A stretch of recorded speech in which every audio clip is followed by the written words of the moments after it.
আসসালামু আলাইকুম everyone. I am Mohammad Mahin Mobarak, lecturer of WRE department BUET.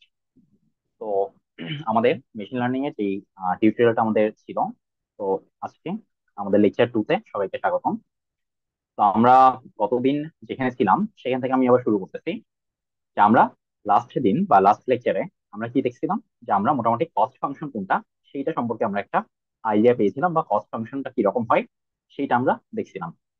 তো আমাদের কস্ট ফাংশনটা আমরা কি দেখছিলাম, যে কস্ট ফাংশনটা আমাদের যে দ্বারা আমরা ডিনোট করতেছি, এবং সেটা আমাদের theta not theta one equal to আমাদের 1/2m summation 1 equal to I থেকে m।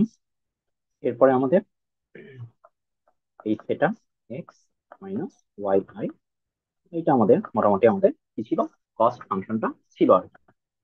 আচ্ছা, সুপার একটা স্কোয়ার।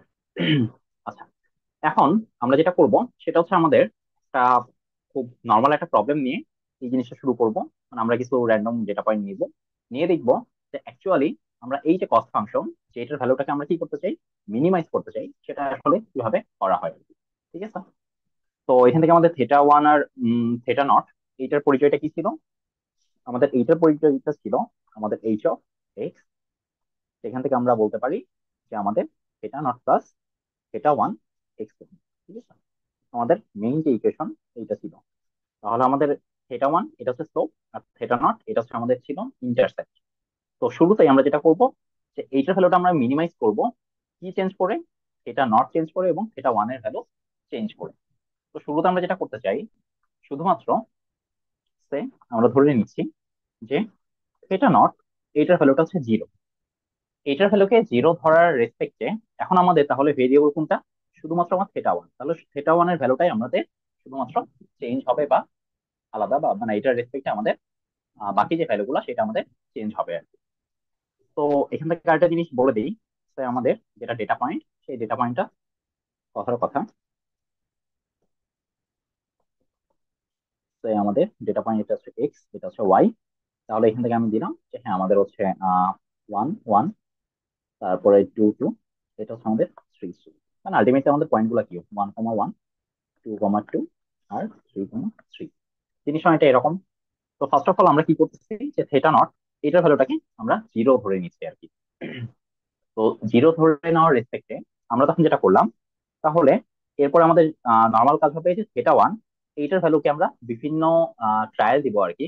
বিভিন্ন ধরনের হচ্ছে ভ্যালু ধরে এটাকে আমরা হচ্ছে চেঞ্জ করে করে দেখবো যে কোন ভ্যালুটার জন্য আমার সবচেয়ে মিনিমাম, যেটা আমরা এই এই পুরো ফাংশনটা কস্ট ফাংশন যেটা, এইটার ভ্যালুটা আমরা পাই। ঠিক আছে, তো শুরুতে আমরা যেটা করতে পারি সেটা হচ্ছে যে আমরা এটা তো আমাদের সবসময় থাকবেই, তার সাথে এবার আমি ধরে নিলাম যে ফার্স্ট যেটা ট্রায়াল, ঠিক আছে, ফার্স্ট ট্রায়াল, এখানে আমি থেটা ওয়ান এটা ইকুয়াল টু আমি ওয়ান ধরে নিই। আচ্ছা, থেটা ওয়ান কি ছিল আমাদের, নিশ্চয়ই মনে আছে যে এটা আমাদের স্লোপের ভ্যালু ছিল। আচ্ছা, স্লোপের যদি ভ্যালু থাকে, তাহলে এটাকে যদি আমরা একটু প্লট করে দেখতে চাই কিরকম আসে, তাহলে কিরকম প্লট হবে। তো এরকম আমি যদি নেই, তাহলে আমাদের এক্স এটা হচ্ছে ওয়ান, এটা হচ্ছে টু, এটা হচ্ছে থ্রি। সিমিলারলি এইদিকে আমাদের ওয়াই এর ভ্যালু এটা ওয়ান, টু, এটা হচ্ছে আমাদের থ্রি। এখন খেয়াল করো যে আমাদের ইন্টারসেপ্ট এটা হচ্ছে আমাদের জিরো, এবং যেটা স্লোপ সেটা হইতেছে আমাদের ওয়ান। তাহলে বুঝতে পারতেছি আমাদের লাইনটা যেটা শুরু হবে একদম এখান থেকে, এবং এই লাইনটা মোটামুটি 45 অ্যাঙ্গেলে এটা একটা স্ট্রেট লাইন পাওয়া যাবে, এরকম একটা স্ট্রেট লাইন পাওয়া যাবে। এবং আমাদের যে ডেটা পয়েন্ট গুলো আছে দেখো, সেটা যদি খেয়াল করো, সেই ডেটা পয়েন্ট গুলা ঠিক এই লাইনটার উপরই কিন্তু পড়বে। কারণ ওয়ান ওয়ান যেখানে সেটা এখানে, টু টু যেখানে সেইটা এখানে, থ্রি থ্রি যেখানে সেইটা আমার এখানে মোটামুটি, এখান থেকে এইটা আর এখান থেকে এইটা। যদি স্কেল ধরে আঁকানো না, তো একটু মানে কি বলবো, উঁচু নিচু হবে, এটা ধরে নাও যে হ্যাঁ আমাদের one one two two three three point গুলো কি আমার এই যে বেসফিট লাইন আগাচ্ছি এইটার উপরে, সেইটার স্লোপ আমার ওয়ান। আচ্ছা, এখন খেয়াল করো, আমার এবার প্রত্যেকটা কেসে আমার প্রেডিক্টেড যে ভ্যালু এবং যেটা অবজার্ভ ভ্যালু, দুইটা কি কোইনসাইড করছে, মানে একই লাইনের উপর করতেছে। তার মানে এখানেও আমার ইরোর জিরো, এখানেও আমার জিরো, এখানেও আমার ইরোরটা হবে কি জিরোই হবে।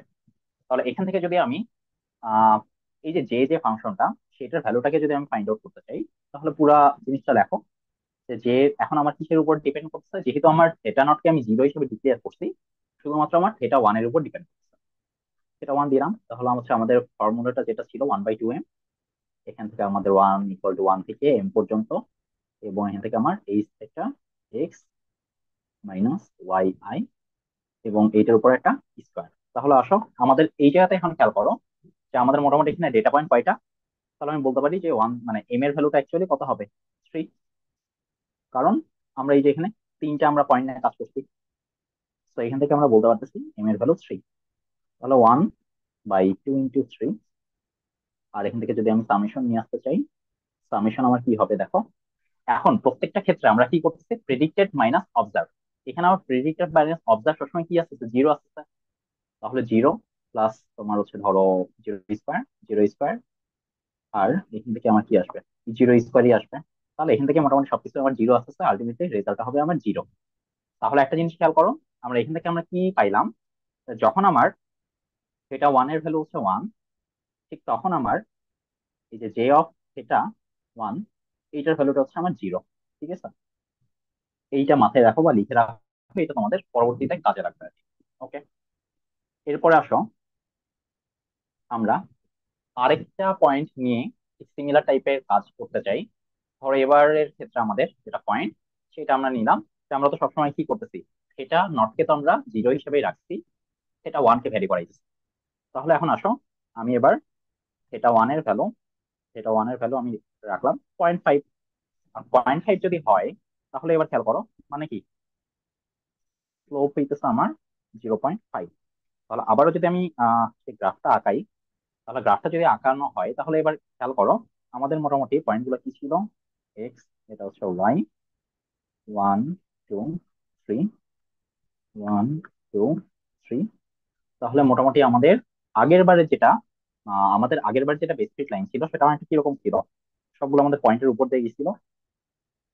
আগের বারের যেটা সেটা ছিল আমাদের প্রিভিয়াস টাইম একটা, যেটা আমরা আগের বার আঁকাইছিলাম। But এবার আমাদের লাইনটা কিরকম হবে, এবার আমাদের লাইনটা যেটা হবে, ওয়ান যেখানে, যেহেতু আমাদের স্লোপ হচ্ছে 0.5, তাহলে এখানে মোটামুটি আমাদের 0.5, 2 এর জায়গায় আমাদের মোটামুটি হবে 1, এবং 3 জায়গায় আমাদের মোটামুটি হবে 1.5। তাহলে এখনের যেটা স্লোপ সেটা এরকম হবে, তাই না? তাহলে আমার হচ্ছে অ্যাকচুয়াল যে পয়েন্ট, এইটা ছিল আমাদের অ্যাকচুয়াল পয়েন্ট, এইটা হচ্ছে অ্যাকচুয়াল পয়েন্ট, এইটা অ্যাকচুয়াল পয়েন্ট, এবং আমাদের এটা সাথে আমাদের প্রেডিক্টেড পয়েন্ট গুলো কোনটা, এইটা হচ্ছে আমাদের সেই করেসপন্ডিং প্রেডিক্টেড পয়েন্ট গুলো। ঠিক আছে, তাহলে এই ক্ষেত্রে আবারও আমাদের সেম জিনিস, কস্ট ফাংশনের ভ্যালুটা বের করতে হবে। তাহলে সেটা যদি আমরা বের করি, যে সেটা 1 = আমাদের কি হবে, 1/6। তাহলে এখানে খেয়াল করো এইটার ভ্যালু হইতেছে আমার 0.5, আর তোমার হচ্ছে অবজার্ভ যেটা সেটার ভ্যালু কত, 1। সিমিলারলি এইটার ভ্যালু হইতেছে আমার 1, এইটার ভ্যালু হচ্ছে আমাদের 2, এইটার ভ্যালু হইতেছে আমার কত, 1.5, আর এটা তোমার অবজার্ভের ভ্যালু হচ্ছে 3।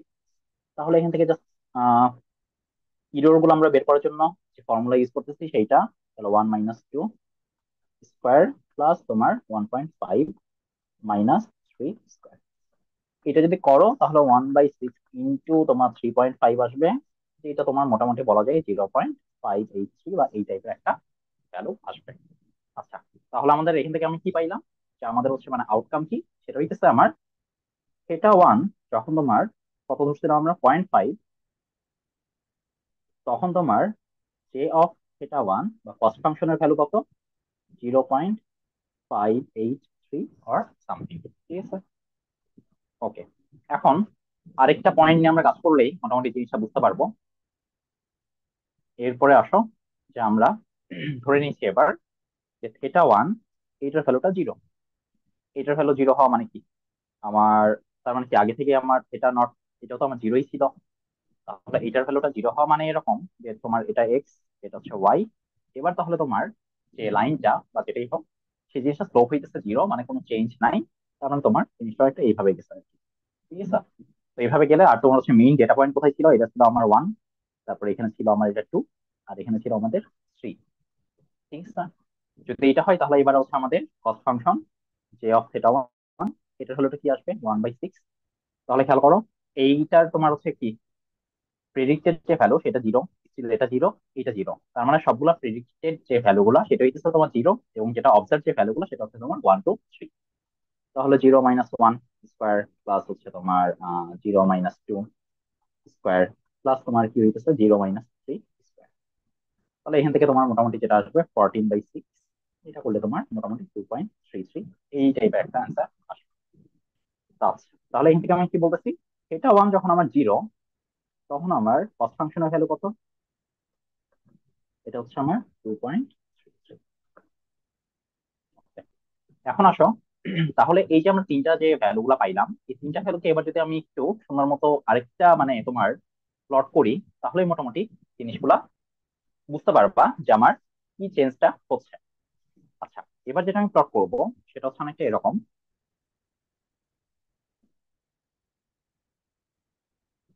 এই পাশে তোমার এক্স এক্সিস বরাবর থাকবে তোমার থিটা ওয়ান এর ভ্যালু, এবং ওয়াই এক্সিস বরাবর থাকবে তোমার যেটা কস্ট ফাংশন যেটা সেইটার ভ্যালু যে অফ থিটা ওয়ান। ঠিক আছে, সেইটাই। ওকে, এখন আসো, তাহলে মোটামুটি আমরা ধরে নিতে পারি যে ধরো কথার কথা এটা হচ্ছে তোমার ওয়ান, এটা ধরো 0.5, এটা আছে 1.5, তারপর এটা হচ্ছে 2.5, এরকম করে ফার্দার গেছে। সিমিলারলি এটা তুমি ধরে নিতে পারো ওয়ান, এটা হচ্ছে টু, এটা হচ্ছে থ্রি, এটা হচ্ছে ফোর, এরকম করে আমার ফার্দার এটা প্রসিড। আচ্ছা, তাহলে দেখো, প্রথমে আমার আহ থিটা ওয়ান, প্রথম কেসে আমরা কি ধরছিলাম, প্রথম কেসে আমরা ধরছিলাম ওয়ান, তখন আমার ভ্যালুটা কত ছিল, তাহলে 1,0, থিটা ওয়ান যখন আমার 0.5, এটা ছিল 0.583, তাই না?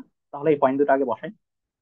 তাহলে দেখো, শুরুতে আমার যখন থিটা ওয়ানের ভ্যালু ছিল ওয়ান, থিটা ওয়ানের ভ্যালু যখন ওয়ান, তখন আমার কস ফাংশনের ভ্যালু ছিল 0, তো আমার ফার্স্ট পয়েন্টটা এখানে পড়তেছে। সেকেন্ডে আমরা কি করছিলাম, থিটা ওয়ানের ভ্যালু ছিল আমাদের 0.5, সেটার জন্য আমার জে অফ থিটা ওয়ান এইটার ভ্যালুটা কত আসছিল আমাদের, মোটামুটি তোমার হচ্ছে ধরো 0.583, এই টাইপের কিছু একটা। আচ্ছা, এটা হচ্ছে আমার সেকেন্ড পয়েন্ট, তাহলে সেকেন্ড পয়েন্ট আমরা মোটামুটি বসাই তাহলে এখানে, আর এটা হচ্ছে 0.583, মোটামুটি তোমার এই জায়গাটা আর কি পয়েন্টটা আসবে।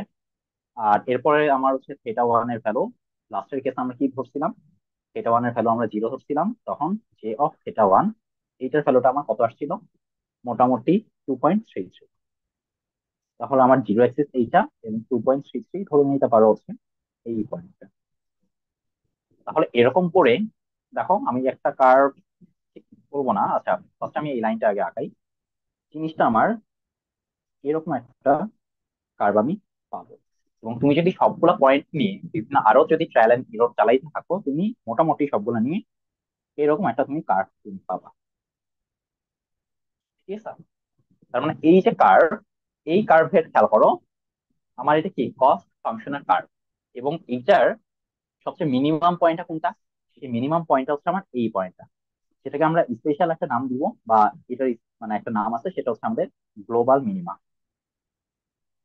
ঠিক আছে, তো এখানে তোমার গ্লোবাল মিনিমা, লোকাল মিনিমা, আরো জিনিসপাতি গুলো আসবে, বাট ওটা আমরা পরে আসবো। বাট আপাতত মাথায় রাখো যে এই টাইপের কার্ভকে বলা হবে তোমার কনভেক্স কার্ভ, এবং এই টাইপের কার্ভে তুমি যে সবচেয়ে লোয়েস্ট যেটা পয়েন্ট, বা তোমার তো আসলে কাজই কি কস্ট ফাংশনের ভ্যালুটাকে মিনিমাইজ করা, তাহলে এই যে কার্ভ সেটা হচ্ছে কস্ট ফাংশনের কার্ভ, তাই না? তাহলে এই ফাংশনের কার্ভ সবচেয়ে মিনিমাম পয়েন্ট কোনটা, এই চাপ, তার মানে তোমার আসলে টার্গেট হবে এই পয়েন্টটা কত, বা এই পয়েন্টটা আমার বের করা। এই পয়েন্টটা আমার অ্যাকচুয়ালি বের করবে যে তোমার ওই যে তোমার কি বলবো বেসিক লাইন আছে, সেইটা স্লোপটা আসলে কত হবে, এইটা তোমার ডিটারমাইন করবে এই জিনিস। এইটুক তো ক্লিয়ার। এখন খেয়াল করো, তার মানে কি, আমাদের ওভারঅল টার্গেট হইতেছে আমাদের এই গ্লোবাল মিনিমাতে পৌঁছানো, তাই না? তাহলে আমাদের ওভারঅল টার্গেট আমরা বলতে পারি, ধরো হচ্ছে target to reach global minima. তার মানে গ্লোবাল মিনিমাম এমন একটা পয়েন্ট যেটা হচ্ছে তোমার কস্ট ফাংশনের সবচেয়ে লোয়েস্ট যেটা পয়েন্ট, সেটাকে আমার মিট করবে। এখন তুমি যদি ধরো থাকো মোটামুটি এরকম কোন একটা পয়েন্টে, তাহলে দেখো তোমার অ্যাকচুয়ালি কি করবা, মানে এখানে যখন তুমি আসো, তখন এখানে একটা তুমি স্লোপ ধরো আঁকা দিলা, সেই বরাবর তোমার ভ্যালুটা কি হবে, ভ্যালুটা ধরো এখানে কিছু একটা হইলো, তো এইটার ভ্যালু আমি বললাম যে ধরো তোমার হচ্ছে 2.8। তার মানে অ্যাকচুয়ালি দেখো, তোমার মিনিমাম ভ্যালু কোথায়, তোমার মিনিমাম ভ্যালু হইতেছে তোমার ওয়ান হইতে, তাই না? ওয়ান হলে তোমার হচ্ছে মিনিমাম ভ্যালু, বাট তুমি এখন কোথায় আসছো, 2.8। তার মানে এই ভ্যালুটাকে কমাইতে হবে না। তার মানে তোমাকে আসলে যেটা করবে, তুমি যদি এখানে থাকো, তোমার এটার ডিরেকশনটা হবে অনেকটা এরকম যে তোমার আস্তে আস্তে কমাইতে কমাইতে কমাইতে কমাইতে তোমার এই জায়গাতে রিচ করতে হবে, ঠিক আছে। সিমিলারলি তোমার যদি পয়েন্ট অলরেডি অনেক কম থাকে, ধরো তুমি এখানে আসো, তো এইটার পয়েন্ট কি হইতে পারে, এটা ধরো তোমার কথার কথা -1। তুমি যদি -1-এ থাকো তাহলে কি তোমার এই যে -1 সেখান থেকে তোমার এই θ1 এর ভ্যালুটাকে বাড়াইতে বাড়াইতে আমার ওয়ানে নিয়ে যেতে হবে, তাই না? কারণ ওয়ানে নিয়ে গেলে একমাত্র আমার সবচেয়ে মিনিমাম যেটা ভ্যালু কস্ট পারফেক্ট সেটা আমি পাবো। তাহলে দেখো আমরা এই জিনিসটাকে প্রকাশ করার জন্য আমরা এই ধরনের একটা ইকুয়েশন দিতে পারি কিনা, বা এটাকে আমরা বলবো কনভার্জেন্স থিওরেম।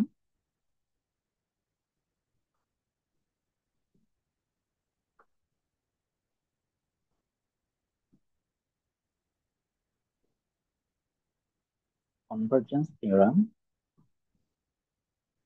এইটার আমার জিনিসটা অনেকটা এরকম যে সেটা যে এইটার ভ্যালুটা হবে আমার এটা যে -আলফা এবং ডিফারেন্সিয়েট অফ এই কস্ট ফাংশন, এইটার আমার মিনিমাম ভ্যালুটা, ঠিক আছে। আচ্ছা, তাহলে এখান থেকে তুমি জাস্ট এইটুককে চিন্তা করো, ডিফারেন্সিয়েট অফ কস্ট ফাংশন, তার মানে this is nothing but slope. আচ্ছা, আর এই যে তোমার আলফা যেটাকে আমরা বলছি, এই আলফার একটা বিশেষ নাম আছে, সেটাকে বলা হচ্ছে তোমার লার্নিং রেট।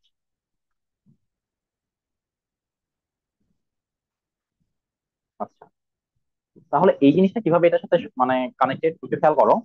সে তুমি আসতো ধরো এরকম কোন একটা পয়েন্টে, তার মানে এখানে তুমি যখন স্লোপটা আঁকাবা সেই স্লোপটা কি হবে, এটা হচ্ছে একটা নেগেটিভ স্লোপ। নেগেটিভ স্লোপ মানে আমরা কিভাবে বুঝবো যে স্লোপটা যদি এরকম হয়, তার মানে আমার হচ্ছে increasing x Axis but decreasing আমার ওয়াই ভ্যালু। সো এটা হচ্ছে আমার একটা নেগেটিভ স্লোপ। তো তার মানে দেখো আমার কি হবে, সেটা যে তার মানে তোমার ধরো হচ্ছে এখানে একটা তোমার ধরো নেগেটিভ ভ্যালু -আলফা, এবং সেটার সাথে তোমার এই জিনিসটা কি আমার বাকিটা, বাকিটা হচ্ছে একটা স্লোপ। তাহলে এই যে আমার স্লোপ সেটা কি নেগেটিভ স্লোপ, তার মানে আমার নেগেটিভ স্লোপ। তার মানে এই নেগেটিভ নেগেটিভ আমার কি হবে, জিনিসটা পজিটিভ হবে, এবং তোমাকে কি করবে, এই সেটা যে যেটা যেটা পাবা সেটা আস্তে আস্তে আমার বাড়তে থাকবে। তার মানে -1-এ যদি তুমি যদি থাকো, আস্তে আস্তে এটা বাড়তে বাড়তে বাড়তে বাড়তে তুমি ওয়ানে পৌঁছাবা, ঠিক আছে। আস্তে আস্তে বাড়তে বাড়তে তুমি ওয়ানে পৌঁছাবা। আচ্ছা, এখন যদি তোমার অলরেডি তুমি এই দিকে কোনো একটা পয়েন্টে থাকো, তাহলে কি এখানে যেটা স্লোপ সেই স্লোপটা হচ্ছে আমার পজিটিভ স্লোপ। তাহলে দেখো এখানে যখন তুমি আসছো তোমার পয়েন্টটা অলরেডি বেশি, তার মানে তোমাকে এখন কমাইতে হবে। তার মানে তুমি কি করতেছো, এটা যে ইকুয়াল টু এটা যে -আলফা ইন্টু এখানে স্লোপটা কি পজিটিভ। তো আমার আলটিমেটলি কি হবে, এটা যে -আলফা। আচ্ছা, আলফার ভ্যালুটা আমি বলতেছি, এই যে লার্নিং রেট এটা নিয়ে আসলে একটা মানে কি বলবো, মানে ক্লাসের একটা পোর্শন আমরা আলোচনা করব। এই লার্নিং রেটের ভ্যালুটা মোটামুটি ছোট হয়।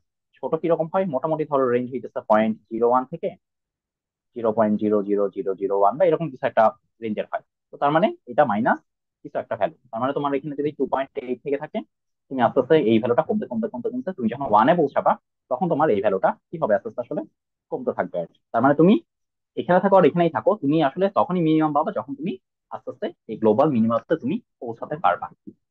আচ্ছা, এখন আরেকটা জিনিস আমরা লার্নিং রেটটা ঠিক মানে আমরা পরবর্তী ক্লাসে যে আসলে আলোচনা করব, বাট এই ক্লাসে একটু আইডিয়া দিয়ে রাখি। সেটা হচ্ছে এরকম যে তুমি আসলে এখানে যদি থাকো বা এখানে যদি থাকো, মানে আলটিমেটলি গ্লোবাল মিনিমাতে যদি না থাকো, তুমি কতটা ধাপে বা কত ফার্স্টলি গ্লোবাল মিনিমাতে পৌঁছাবা, মানে আইদার এরকম হইতে পারে যে তুমি বড় বড় স্টেপ নিয়ে তাড়াতাড়ি মিনিমাতে পৌঁছাচ্ছ, আবার খুব ছোট ছোট স্টেপ নিয়েও পৌঁছাচ্ছ। তো এটার আসলে ব্যাপার আছে, মানে তুমি আসলে লার্নিং রেট এটা অনেক কিছুর উপর ডিপেন্ড করে। তুমি খুব বড় স্টেপও নিতে পারবা না, আবার খুব ছোট ছোট স্টেপ নিলেও তুমি গ্লোবাল মিনিমাতে আলটিমেটলি পৌঁছতে পারবা। তো এটার একটা অপটিমাম ভ্যালু আছে। তো আমরা ওই জিনিসটা শিখবো। Just আপাতত মাথায় রাখো লার্নিং রেটটা মানে এটা মিন করে যে তুমি কত ফার্স্ট গ্লোবাল মিনিমাম তুমি পৌঁছাচ্ছ। তো আজকের ক্লাস এই পর্যন্তই। নেক্সট ক্লাসে আমরা এর পরবর্তী যে টপিকটা সেটা দেখবো। ধন্যবাদ সবাইকে।